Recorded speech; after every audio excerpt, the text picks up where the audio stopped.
ನರಸೀಪುರದಲ್ಲಿ ಸಂವಿಧಾನ ಜಾಗೃತಿ ಜಾಥಾ ಕಾರ್ಯಕ್ರಮ ಹಮ್ಮಿಕೊಳ್ಳಲಾಗಿತ್ತು. ತಾಲೂಕಿನ ಅಂಕನಹಳ್ಳಿ, ಹೆಗ್ಗೂರು, ಬನ್ನೂರಿಗೆ ಆಗಮಿಸಿದ ಜಾಗೃತಿ ಜಾಥಾ ರಥಕ್ಕೆ ಪಂಚಾಯಿತಿಗಳ ಅಧ್ಯಕ್ಷ ಮತ್ತು ಉಪಾಧ್ಯಕ್ಷ, ಸ್ಥಳೀಯ ಮುಖಂಡರು ಮತ್ತು ಸಂಘ ಸಂಸ್ಥೆಗಳ ಹಾಗೂ ಪುರಸಭೆ ಮುಖ್ಯ ಅಧಿಕಾರಿಗಳ ವತಿಯಿಂದ ಅದ್ದೂರಿ ಸ್ವಾಗತ ಕೋರಲಾಯಿತು. ಈ ಸಂದರ್ಭದಲ್ಲಿ ಪಿಡಿಒಗಳು ಮತ್ತು ಪುರಸಭೆ ಮುಖ್ಯ ಅಧಿಕಾರಿಗಳಿಗೆ ಸಮಾಜ ಕಲ್ಯಾಣ ಇಲಾಖೆ ಅಧಿಕಾರಿ ಭೀಮರಾವ್ ವಡ್ಡರ್ ಸಂವಿಧಾನ ಪುಸ್ತಕ ವಿತರಿಸಿದರು.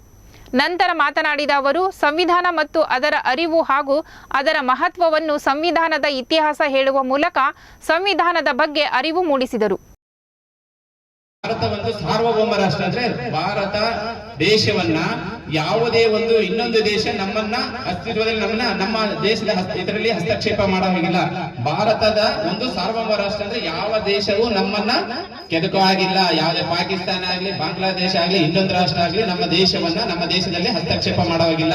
ಅದಕ್ಕಿಂತ 1947 ಮುಂಚೆ ಏನಾಗಿತ್ತು, ನಮ್ಮ ದೇಶ ಸಾರ್ವಭೌಮ ರಾಷ್ಟ್ರ ಆಗಿರ್ಲಿಲ್ಲ.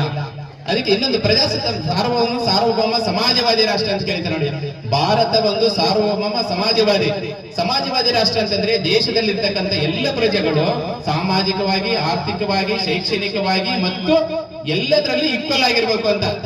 ಅಂದ್ರೆ ಎಲ್ಲರಿಗೂ ಸಮಬಾಳು, ಅಂದ್ರೆ ಎಲ್ಲರೂ ಆರ್ಥಿಕವಾಗಿ, ಸಾಮಾಜಿಕವಾಗಿ ಒಂದು ಈಕ್ವಲ್ ಆಗಿರುವಂತ ಸಮಾಜವಾದಿ ರಾಷ್ಟ್ರ. ಮತ್ತೆ ಜಾತ್ಯತೀತ ರಾಷ್ಟ್ರ ಅಂತ ಕರೀತೀವಿ. ಜಾತ್ಯತೀತ ರಾಷ್ಟ್ರ ಅಂದ್ರೆ ನಮ್ಮ ದೇಶದಲ್ಲಿ ಒಂದು 7 ಧರ್ಮ ಇದೆ.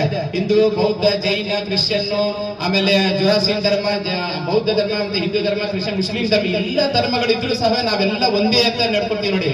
ಅದು ಜಾತ್ಯತೀತ ರಾಷ್ಟ್ರ. ಅಂದ್ರೆ ನಮ್ದು ಯಾವುದೇ ಒಂದು ಜಾತಿಗೆ ಅಥವಾ ಒಂದು ಧರ್ಮಕ್ಕೆ ನಾವು ಪ್ರಾಧಾನ್ಯತೆಯನ್ನು ಕೊಟ್ಟಿಲ್ಲ. ಎಲ್ಲಾ ಧರ್ಮಗಳನ್ನು ನಾವು ಅನುಸರಿಸ್ತಾ ಇದೀವಿ ಅಂತ.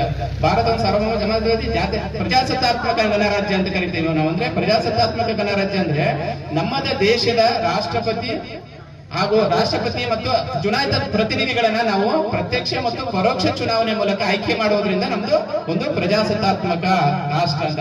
ಮತ್ತೆ ಇನ್ನೊಂದು ಗಣರಾಜ್ಯ ಅಂತ ಇದೆ ನೋಡಿ. ನಮ್ಮ ದೇಶವನ್ನ ಯಾಕೆ ಗಣರಾಜ್ಯ ಅಂತ ಕರಿತೀವಿ ಅಂದ್ರೆ ನಮ್ಮ ದೇಶದ ಮುಖ್ಯಸ್ಥರಾದಂತ ರಾಷ್ಟ್ರಪತಿಯವರನ್ನ ನಾವು ಪ್ರತ್ಯಕ್ಷ ಅಥವಾ ಪರೋಕ್ಷ ಚುನಾವಣೆಯ ಮೂಲಕ ಅವ್ರನ್ನ ಆಯ್ಕೆ ಮಾಡೋದ್ರಿಂದ ನಮ್ಮ ದೇಶವನ್ನ ಗಣರಾಜ್ಯ ಅಂತ ಕರಿತೀವಿ. ಗಣರಾಜ್ಯ ಅಂತಂದ್ರೆ ಇಂಗ್ಲೆಂಡ್ ದೇಶನ ನಾವು ಗಣರಾಜ್ಯ ಅಂತ ಕರೆಯಲ್ಲ. ಯಾಕೆಂದ್ರೆ ಅಲ್ಲಿ ಒಂದು ರಾಷ್ಟ್ರದ ಮುಖ್ಯಸ್ಥರನ್ನ ಏನಂತ ಕರಿತೀವಿ, ಅವರು ರಾಷ್ಟ್ರದ ಮುಖ್ಯಸ್ಥರು ರಾಜರಾಗಿರ್ತಾರೆ. ಅದಕ್ಕೋಸ್ಕರ ಅದನ್ನ ಗಣರಾಜ್ಯ ಅಂತ ನಾವು ಕರಿತೀವಿ ನೋಡಿ. ನಮ್ಮ ದೇಶದಲ್ಲಿ ಇರುವಂತಹ ಸಿಸ್ಟಮ್ ಬೇರೆ ಯಾವ ದೇಶದಲ್ಲೂ ಇಲ್ಲ ನೋಡಿ. ಇಷ್ಟೆಲ್ಲ ನಾವು ಎಲ್ಲ ಒಟ್ಟಿಗೆ ಕೂತ್ಕೊಂಡು ಇಷ್ಟೆಲ್ಲ ಸಹೋದರತ್ವ ಬಾಳ್ವೆಯಿಂದ ಮಾಡ್ತಾ ಇದೀವಿ ಅಂತಂದ್ರೆ ಅದು ಭಾರತದ ಸಂವಿಧಾನ ಶಿಲ್ಪಿ ಡಾಕ್ಟರ್ ಬಾಬಾ ಸಾಹೇಬ್ ಅಂಬೇಡ್ಕರ್ ಕೊಟ್ಟಂತ ಸಂವಿಧಾನದ